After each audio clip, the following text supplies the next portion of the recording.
Hello sa lahat. So, eto na yung final natin setup. So, here it is. So, excited na kaming tapusin yung pull-out kitchen namin and first step is mag-framing tayo dito. So, since hindi naman straight talaga yung sides ng van at saka hindi rin natin malaman kung level yung flooring ng van and yung sides, parking. Yeah. Gumawa na lang ako ng guide. So, spacer na wood. So, itong spacer na to, ginamit ko siya dito sa likod. Para eto, level siya dito at saka dito sa taas din level. Dito sa sa likod. Gagamitin ko rin siyang spacer na ganyan. Para I'm pretty sure na level itong wood na to, yung wood at saka wood sa likod para sa pull-out kitchen natin.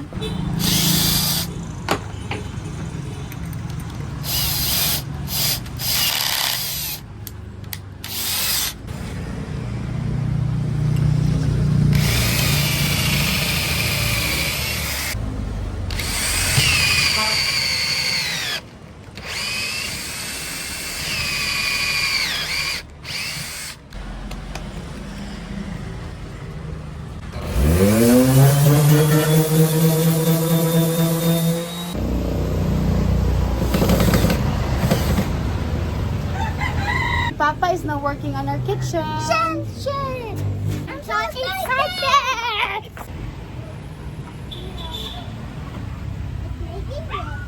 Malaking wood yung linagay ko dito kasi dito natin a-attach yung door slide.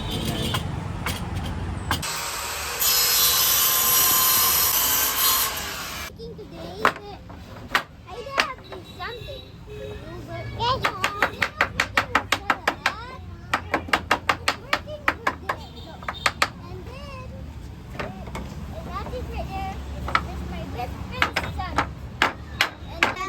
And the kitchen is right there.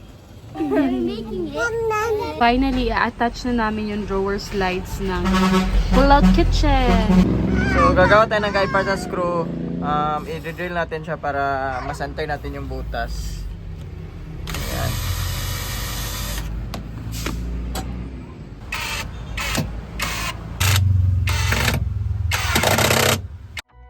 I can't make the sunrise.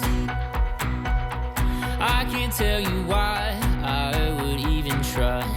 I can't speed up or slow down the time, and I can't tell the sky to rain or the stars to shine. Oh no. In order pala na ma-achieve natin yung mga spade cuts, pag-cut natin ng mga wood, especially yung board, gumamit tayo ng mga jig katulad nito. This is for a 45 degree cut. So, if magka-cut ka ng 45 degrees, lalagay mo lang to dito and you can cut directly using the circular saw. So, ito may stopper siya. Itong stopper na to is 45 degrees siya dito sa side na to. So, dito dadaan yung circular saw para maging straight cut. Ito naman, itong isa, this is para pag-cut ng mahahaba, perfectly straight siya. So, ito yung sample ng kinap natin. This is for our pull-out kitchen. So, nakat na natin siya and ganyan siya ka-straight. So, kung check natin, yan. It's perfectly Aligned. 45 degrees. Okay. So, dito sa part na to, kinakat na namin yung boards para sa pull-out cabinet. Ngayon magamit tayo ng guide para ma-sure natin na straight yung mga cuts natin.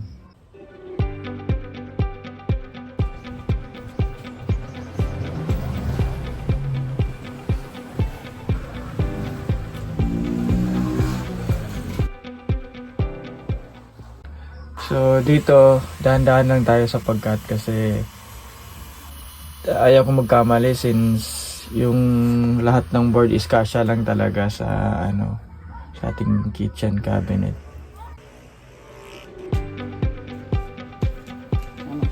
After ko makat, Chine-check ko muna kung kakasya siya dun sa box, sa framing niya. And then, if okay na lahat, kung kasya siya, tsaka ko siya ikakat lahat ng ng same length niya para ma-make sure natin na level.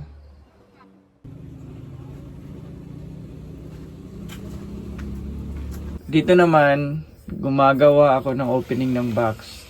Since mahirap nating i-curve yung pagkat, ginamitan ko na lang siya ng drill. So, dinrill ko lahat ng sides bago ko siya ginamitan ng jigsaw para ma-achieve ko yung hugis ng na gusto ko.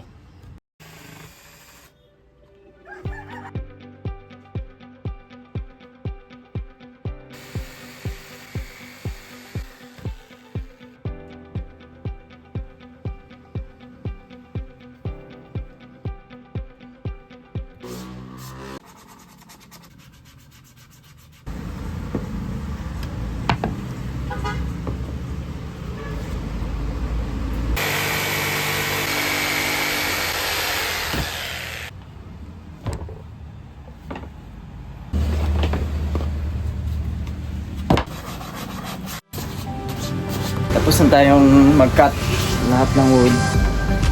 So ngayon, before ko kakabit to, ilinisan ko muna lahat gamit yung sander.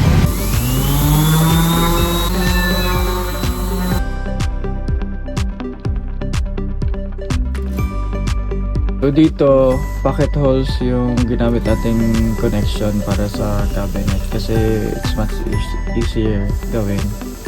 And matibay din siya. So hindi na nga ako gumamit dito ng glue kasi alam ko naman na matibay yung connection na to.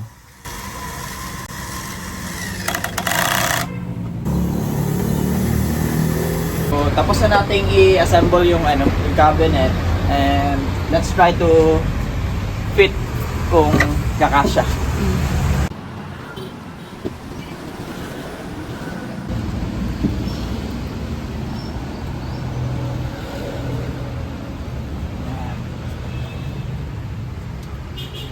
Kasya ba? Kasya. Gumamit tayo ng spacer para hindi sumabit dito. Kasi when you pull it, kung wala siyang spacer dyan, sasabit siya dito. Kaya linagay ko ng spacer. So, naglagay ka ng spacer dyan, and then at the back, di ba? Naglagay ka Oo, din sa para likod. level. Tapos, i-remove natin yan once na-screw na natin to. Okay. So, eto yung pinaka-importante. So, level siya. Kasi paglagay natin ng cover, Dapat, talaga siya. Level siya sa lahat ng flat, wood. Yeah. flat, I mean. Perfectly flat. Flat. So, level talaga siya. As in, perfect. 0-0. Oo, ganyan. So, level lahat. Level siya. Yan yung importante. Bakit parang may okay, sa angle ko. Oo. So, nakaayan. Hindi pa yan nakascrew. Pero once na-screw na yan, level siya. The way to attach this one is i-screw natin siya. And linagyan ko na siya ng guide dyan. Dito siya i-attach. So gagamit tayo ng pilot hole.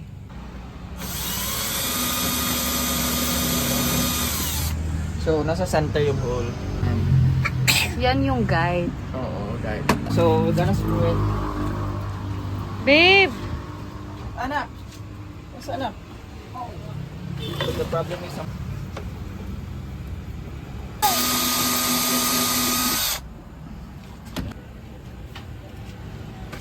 so kampante tayo na centered talaga siya kasi may guide.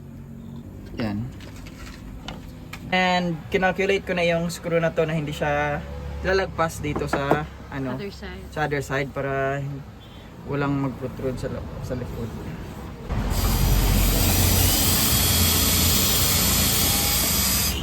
So yan, nagawa na natin yung cabinet. And next natin gagawin is maglalagay tayo dito ng papatungan ng burner.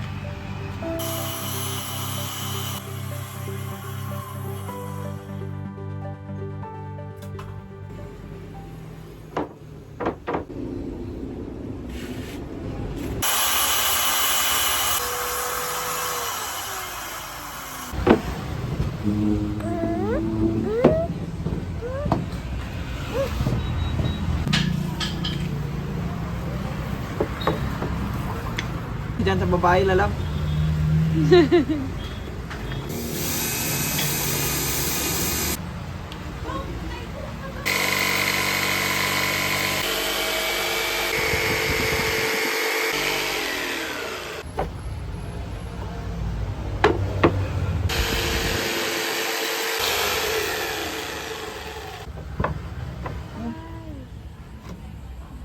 Here. We have a kitchen. We'll see. We'll try. Let's try.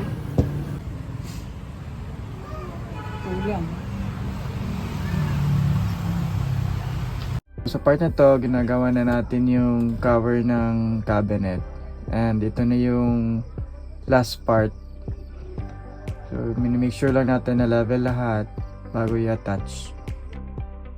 Sinate namin siya na ganito para mag-fit siya dun sa corner. So, dun siya ilalagay. Ayan.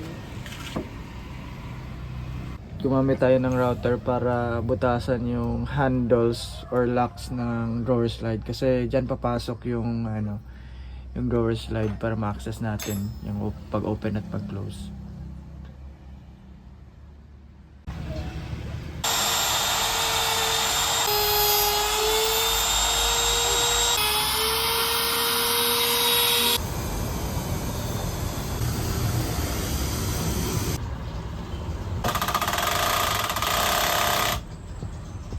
In order para ma-straighten natin at hindi gumalaw muna yung cover, gumamit tayo ng double-sided tape. Tapos dinikit natin before natin i-screw para ma-align natin yung buti. So once na make sure na natin na align lahat, i-screw na natin siya.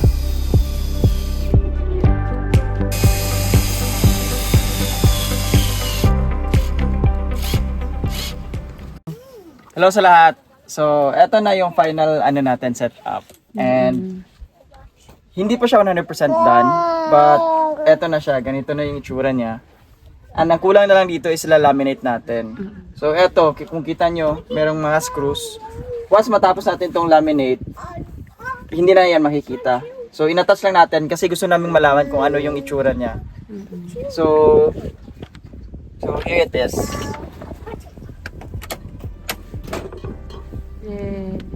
Yan. It's finally done. So, yung door side natin, meron siyang mga lock. So, matibay siya. Para when you're cooking, hindi Yeah. siya mag-move. Yeah. Kaya niya, each is 50 kilos. Total of 100. Mga 100 pounds each. So, mga 100 kilos. So, yan. So, eto lahat lalaminate natin. Hindi natin siyang i-laminate kasi para ma-protect yung wood. And para din madaling linisan, di ba? Kasi prone to dirt yung Yeah, kitchen. and syempre, ito na side baka umulan, mababasa dito. So, Hindi siya, mapoprotect natin ng hindi masisira yung wood. yeah, hindi na masisira. Ng, So eto, binutasan na lang natin dito. Hindi ko na linagyan ng cover kasi hindi naman din makikita yan kasi may cover naman dito. sa side. Para quick access na kasi kung nagluluto ka, mas madali yung yung Diyan namin kukuha mo na lang nilalagay lahat yung yung mga gamit dyan, di ba? Stocks eh. So, dito na side na to, dito namin lalagay yung gas tank.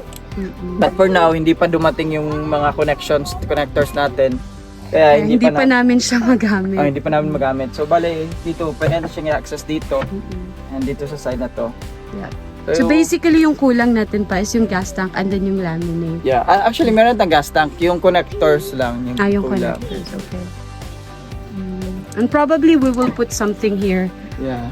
just to organize the pantry or whatever. Depende So na lang. ito, hindi to pang camping na hindi pang camping na Stove. burner. Ito pang bahay talaga to, but since maliit siya, ito na lang yung yung pinili natin. ginawa ko kasi mas malinis siyang tignan.